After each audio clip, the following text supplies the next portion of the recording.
It's State of State. We got your Nittany Line update. It's a football discussion with Tom and Justin, so kick back and press play. With former Penn State and NFL defensive back Justin King, I'm Tom Hannafin. This is State of State. This podcast is presented by BetOnline, your number one source for all your betting needs. Get the latest odds, lines, and matchup reports for college football, the NFL, plus baseball, boxing, golf, and more. BetOnline continues to be the fastest and easiest way to place your wagers, including live betting, plus your favorite casino and card games available to play right on your phone. Head to betonline.ag or use your mobile device to join, and be sure to use our promo code BELIEVE, that's BLEAV, to receive your 50% welcome bonus on your first deposit. State of State is presented by BetOnline, where the game starts. Also, State of State is a proud supporter of Blue White Outfitters. Blue White Outfitters was created as a retail shop meant to highlight the confidence, competitiveness, and fearlessness of the elite athletes found throughout the history of Penn State University. Check out the latest Lockdown U and Lawn Boys merchandise today. All sales from Blue White Outfitters directly benefit Penn State student athletes. Visit www.bluewhiteoutfitters.com today.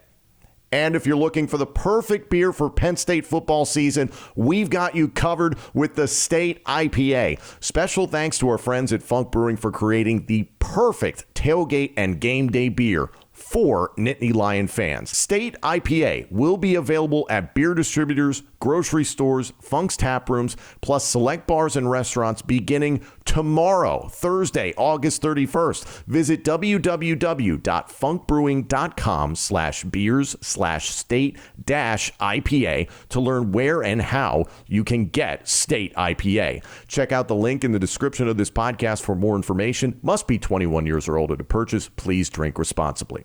We finally have a game. Thank you, God. Thank you.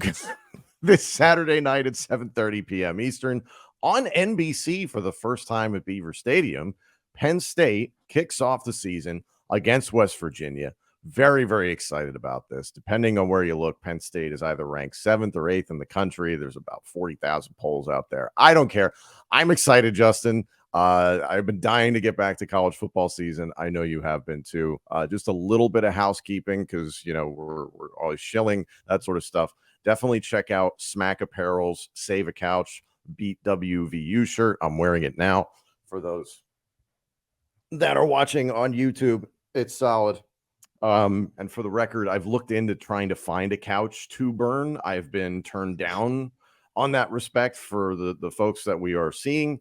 They're very nice people, but I hope they understand that, like, you know, if we beat West Virginia, the logical thing is to light a couch on fire, from what I understand, Justin. That's what I would. It seems like that's what they do in Morgantown. So hopefully they do in Morgantown.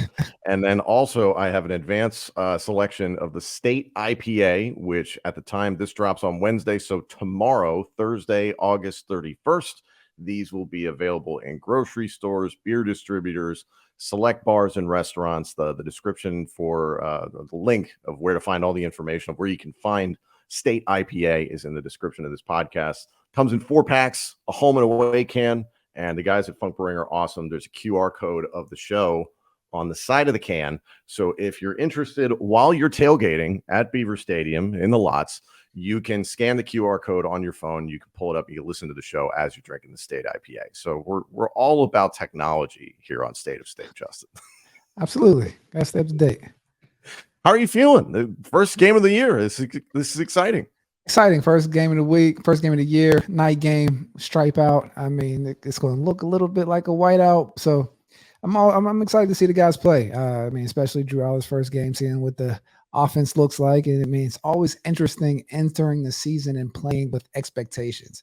It's one thing I always, like, just as an athlete coming up, I mean, I kind of a blessing and a curse to be always like highly touted. So it's different when you have expectations versus being an underdog or trying to fulfill, you know, like there's not real true expectations. When there's expectations, it's always interesting to see how people perform. So I'm excited to see the guys come out and if they play with the confidence that we're all expecting. Well, it's like when we had Daryl Clark on the show a few weeks ago, he was talking about, for Drew Allar specifically, but for the team as a whole, it's proving people right, not proving people wrong. when it comes to this team and what they're capable of in 2023. You mentioned Drew Allar.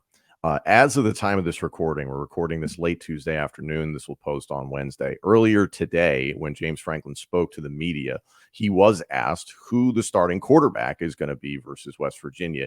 He declined to make any sort of announcement. He said, quote, "I'm not making any announcement at this time about quarterback." He went on to elaborate about how Beau Pribula brings, quote, "an element that maybe Drew doesn't have," which we've all been aware of. He's more of a running quarterback. He can sit in the pocket and throw, but he has a little bit more mobile skills, so to speak. Franklin went on to say, quote, "sometimes those are hard to evaluate in practice because you don't really see them." He said that Beau reminds him of a bigger Trace McSorley, and then he also went on to say that Jackson Smolik has had a nice camp overall. In regards to decision-making, Franklin said that Allar's decision-making on the field and his completion percentage are both really good. They've been very good through camp. He said it's tough to have an idea of how good he really is at this point. When asked, how his camp has been, he said Drew's had a good camp, given all of us a bunch of confidence coming into this. So another added wrinkle is that Mike Yursich is going to be calling plays from the booth, it sounds like, for West Virginia and beyond this season. We'll see if any changes happen there. When you hear that evaluation of Allar and the quarterbacks as a whole, what comes to mind? I mean, playing poker, right? Before the first game of the season, want to make sure that everything is close to the vest and you're not giving out too much information for the other team to prep. Not that West Virginia is the biggest threat to Penn State's future right now, but obviously they are because it's the first game of the season, 1-0 mentality. But I mean, I think it's a level of talent management when you're thinking about, like, just to be completely honest, when the NIL era, transfer portal, there's a level of, if there's some talent there, you have to give them their due credit in the media and when things are coming, even if you have number one quarterback like Drew Allar coming in, but making sure that the other guys get their praises sung as well, so that they feel a little good or even have a fighting chance, even if that doesn't really exist. So I think that's what I think we get from those initial evaluations from the quarterback standpoint. The big takeaways that I've heard from multiple outlets about how Drew Allar is done in camp, and it comes back to the things that you just don't know until he gets into a live game. You can try and simulate these things in practice as much as you want, but the things that he needs to work on are throwing under pressure, playing under pressure altogether, which every quarterback has to deal with. There's a statistic out there from last season that he had a nearly 30% drop off in completion percentage from when he was not pressured to when he was pressured. So that is something you have to think about, but it's a small sample size. So it's, right, again, it's not freaking out about these things. We've talked about that a lot with Allar, is that let's avoid being bipolar with this being really up or really down on what he's done. And then also his touchdown to interception ratio, it sounds like through the spring into summer camp, have all been very good. So it's just a matter of, once you get into the game, how are you going to handle pressure? How are you going to handle decision-making on the fly? You know what it's like to make life difficult for quarterbacks. Seeing it in practice is one thing.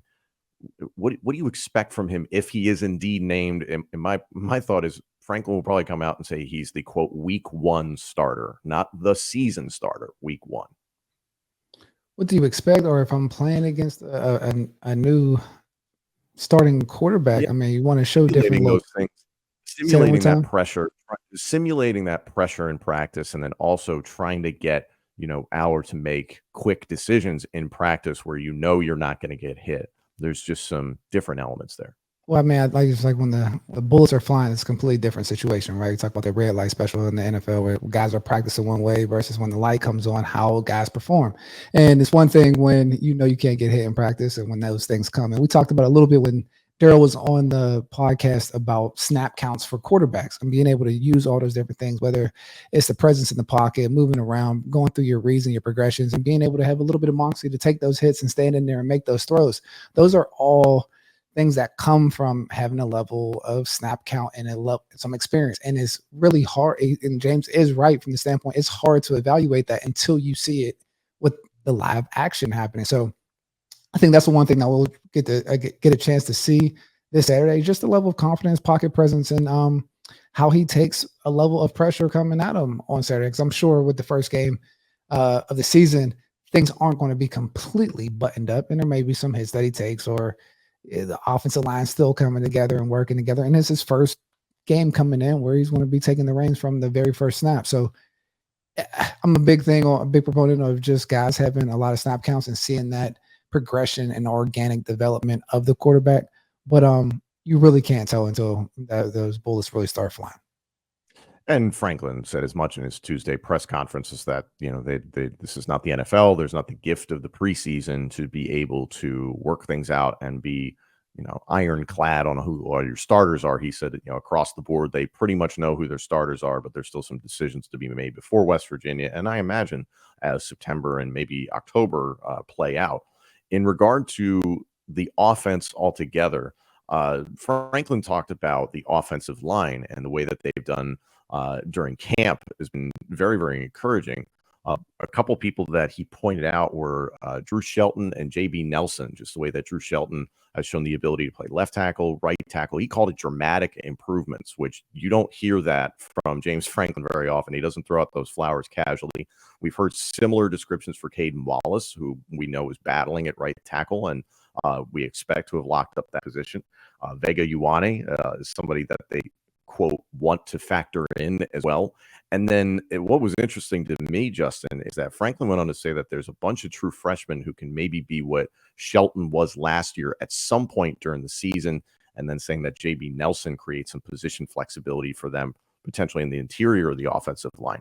When you hear him talking about like, hey, we might be able to cycle in true freshmen along the offensive line, it's like, oh, man. That are able to be placed in the rotation or even add a little level of depth and confidence in the coaching staff of depth. That's talent. That's pure talent acquisition, because a lot of these guys have been there for 6 months, 7 months max. I mean, the guys that are mid-year enrollees, and then you got the guys that are coming in the summer. But for offensive linemen, young offensive linemen to make that jump and be ready to play at the beginning of the year, that's signs of a consistent, strong recruiting up front. So shout out to the Kennel and all those guys back there. But I think that's also a makeup of a championship type of program, or like a playoff type of program, where you have young guys that are able to step in from an offensive and defensive line standpoint, because we always talk about winning up front in the trenches and you have to make sure that thing is taken care of. So having that is it's a benefit, but it's also a prerequisite to go long in this season. Given all of that information, we know what Nick Singleton and Katron Allen and throw Trey Potts into that mix, what they're going to be capable of from the rushing attack, and we're still excited to see what the wide receiver position really turns into. Last season, this was a West Virginia defense that gave up roughly 33 points per game. I believe either dead last or one of the worst in the Big 12, and is not a conference that really is known for its defense, as you and I both know. You have said in the past on this show, and I thought it was very astute, is that if Drew Allar is indeed the starter, I think no matter who's the starter for Penn State at quarterback, is that if it were you, you would stack the box and say, I dare you to throw. Let's see what you can do, because it's an unproven passing game at this point, despite what Allar could be. This is a secondary that is loaded with transfers, some not terribly experienced, and they have a couple studs here and there. Sean Martin along the defensive line. Lee Koba at linebacker is outstanding. But outside of that, it's a little shallow for this defense. And on top of that, it's a defense that likes to play cover four, a lot of zone types of defense. And it was something that James Franklin articulated as, quote, access defense. He said Penn State does not play access defense, meaning we'll give you short hitch routes. We'll give you yards and chunks here and there. Penn State's not about that. It's locked down you. That seems what this West Virginia defense is. Can you further explain what Franklin is referring to in terms of access defense? Well, I mean, they'll give you some throws, right? Like they're challenging you to make the long drives and keep it together, where you're talking about an efficient offense. When you used to watch the old Patriots teams, where it's like, oh, give Tom Brady 12 plays, he's going to complete that. That's what made him great. And that's where a lot of younger quarterbacks, younger offenses, it's hard to put a drive together. So from a defensive standpoint, we're not giving up the big plays. No, nothing over our heads. So we'll give up some shorter passes, or even let the chains go a little bit. Not necessarily on purpose, but like we're going to protect the big plays and make an offense put together a great drive.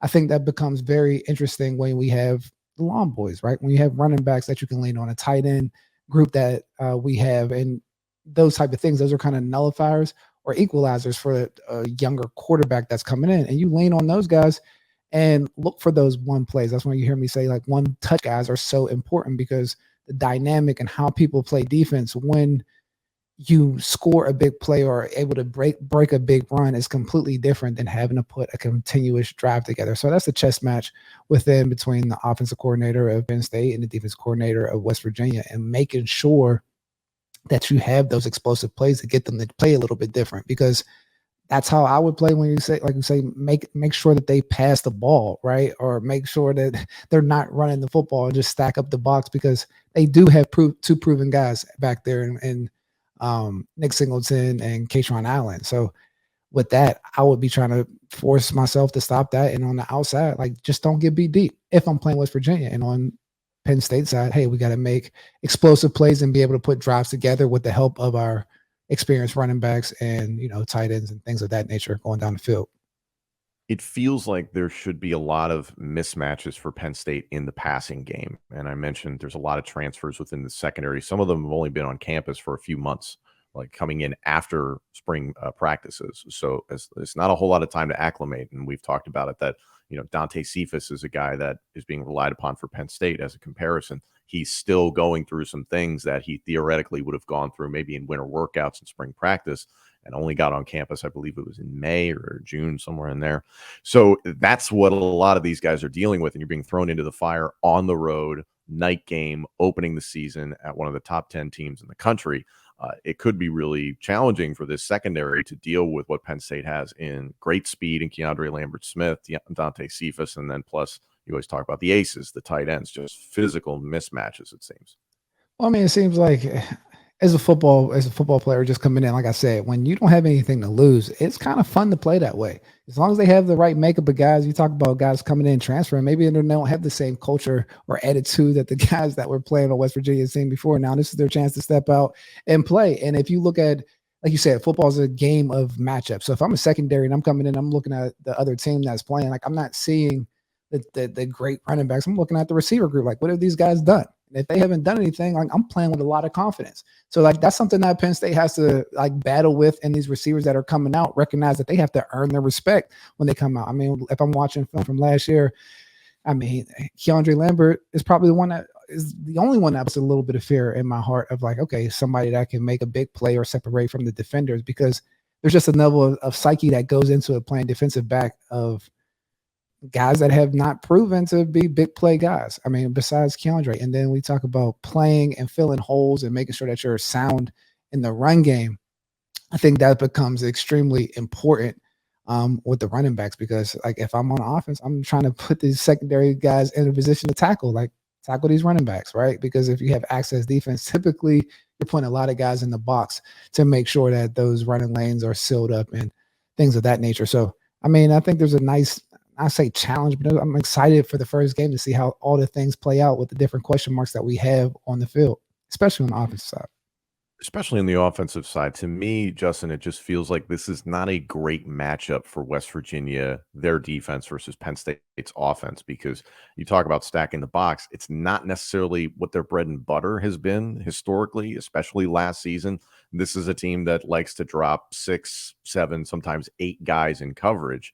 And if you got a freshman quarterback who's only got 3 guys coming at him and a really good offensive line, that could be easy to throw the ball. But now easy, who knows? We still have no idea what we're going to get at quarterback until it's actually out there. We have a hunch, but we don't really know.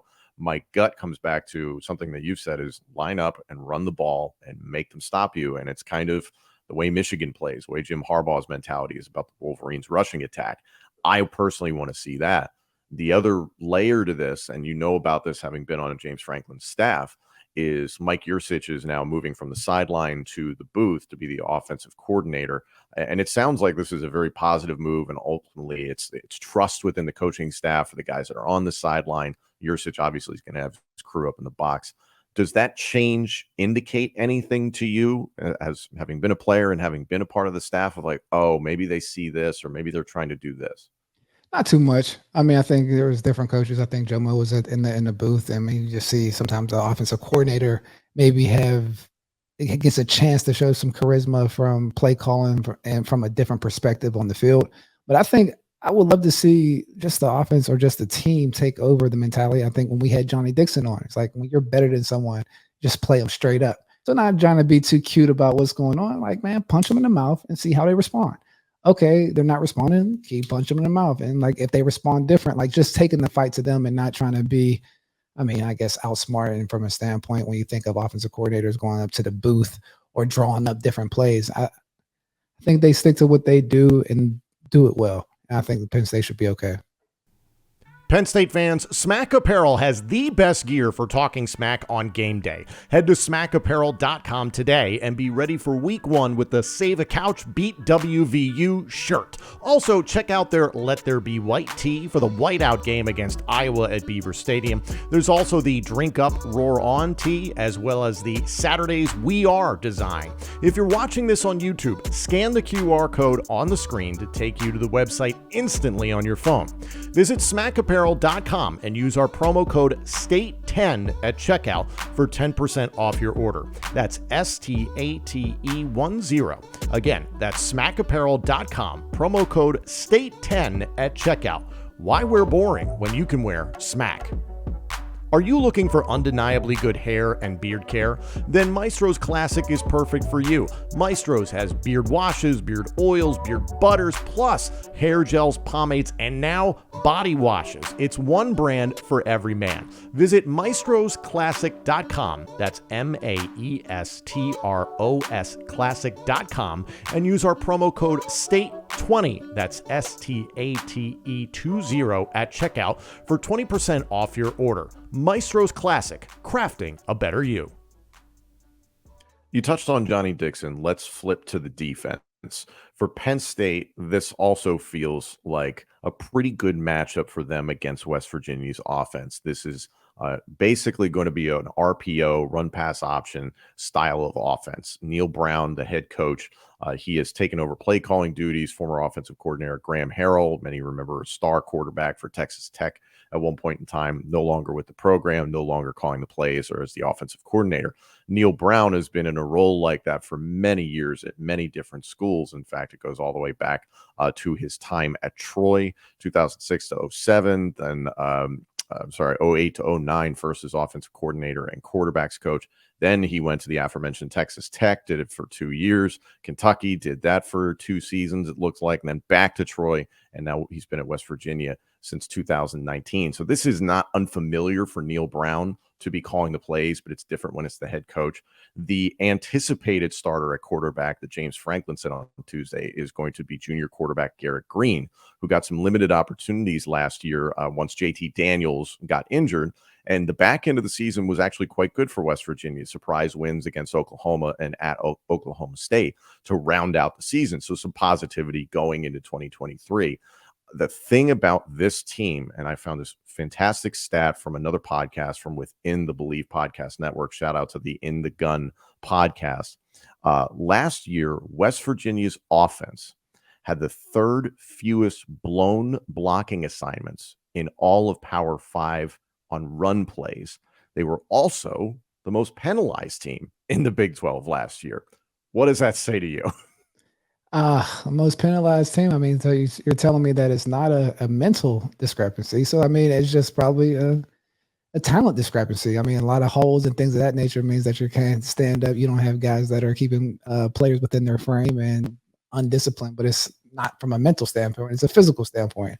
And so, I mean, that's when it comes into the recruiting, which you mentioned earlier, a lot of transfers coming in on the defensive side. But that's what that stat would read to me if I was looking or evaluating and coaching staff of like, oh, well, have a lot of penalties, but we're doing the right thing. So something is coming loose there. But even from your standpoint of saying in Neil Brown's play calling history, I think that's important. And just those stops, whether it was at Kentucky, I mean, when he had like Lee Bowden and those guys, or even from Texas Tech, those prolific offenses, I think that's something that is going to be a nice, I can't say challenge, but a nice thing for the lockdown you in the secondary to see in that opening game, because I mean, to get a chance to make some plays on the ball, especially when a high throwing offense like a West Virginia or Neil Brown and Graham Hill is a OC. I mean, you just know from a personality standpoint what they're going to be wanting to do.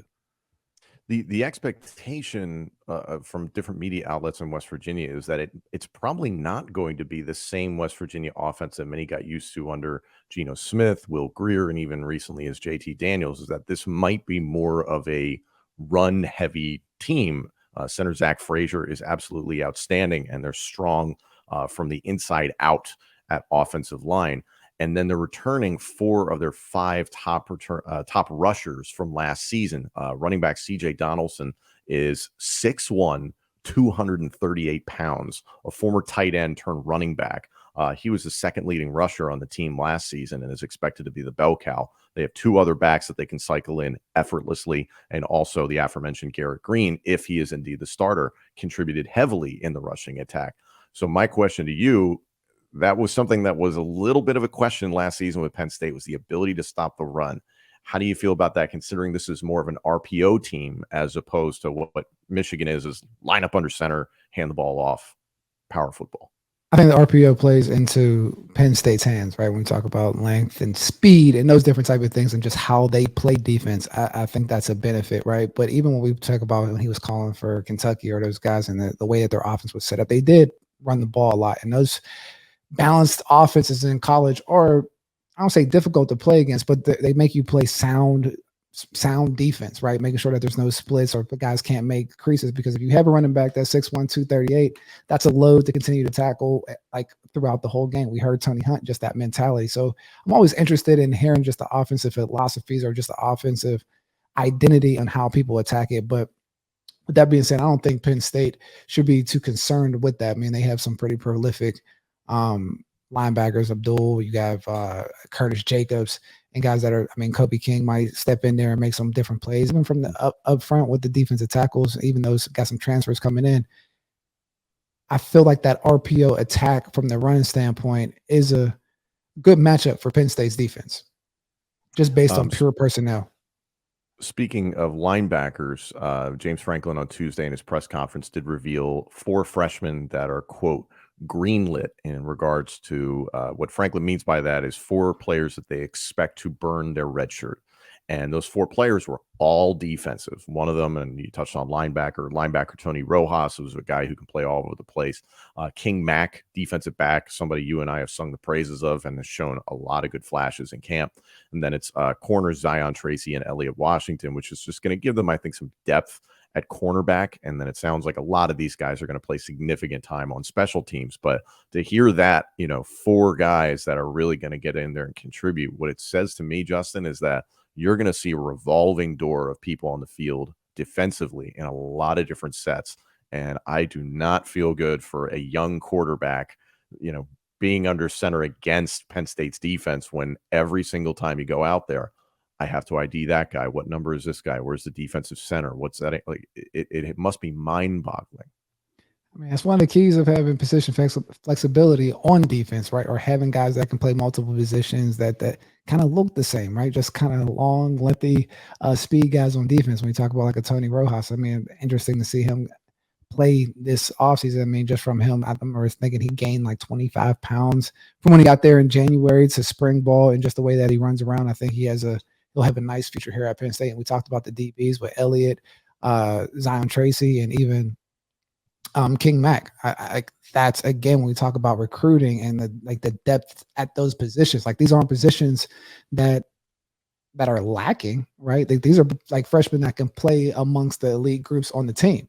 So with that being said, yeah, I wouldn't want to play against those guys either if I'm West Virginia coming in, but it just shows the depth that they have and the talent that they have on defense. Getting back to the ability of West Virginia to run the football, because I do expect them to have some success in that department.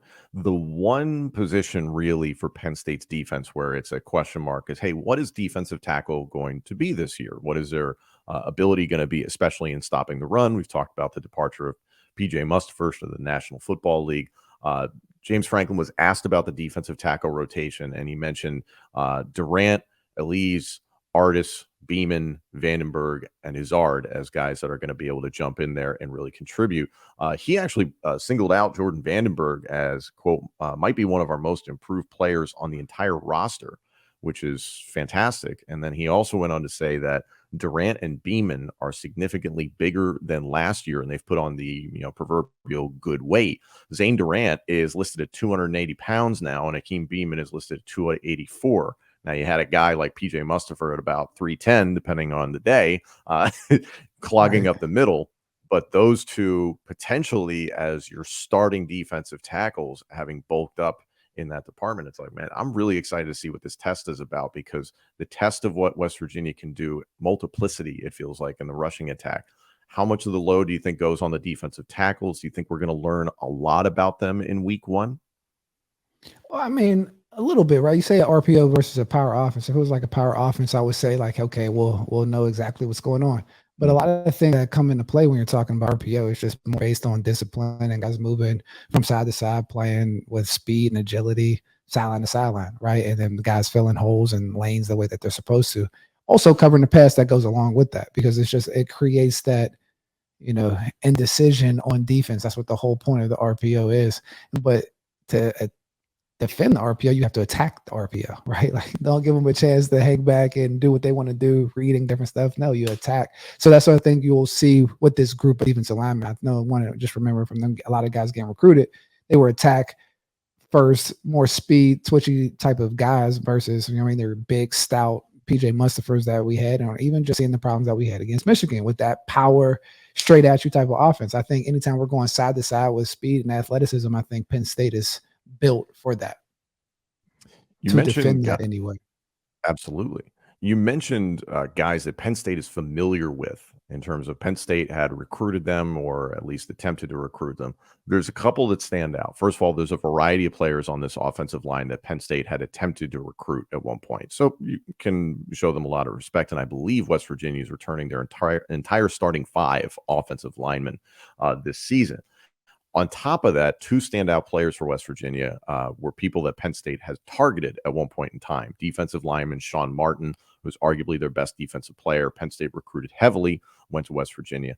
And then a curious one, and you might know more about this than I, is that wide receiver Devin Carter, who had announced on Twitter months and months ago that he was transferring to Penn State, and then virtually overnight was not transferring to Penn State, was previously at North Carolina State, winds up at West Virginia and is potentially expected to be their number 1 wide receiver. Knowing what you know about Martin and Carter, what do you expect from those two for the Mountaineers?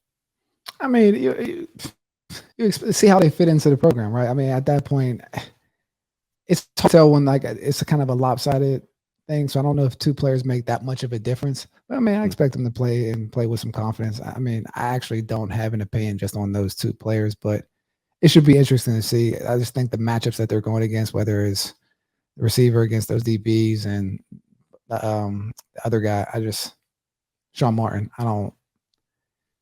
we'll see. I just don't know if they make too much of an impact on the game alone.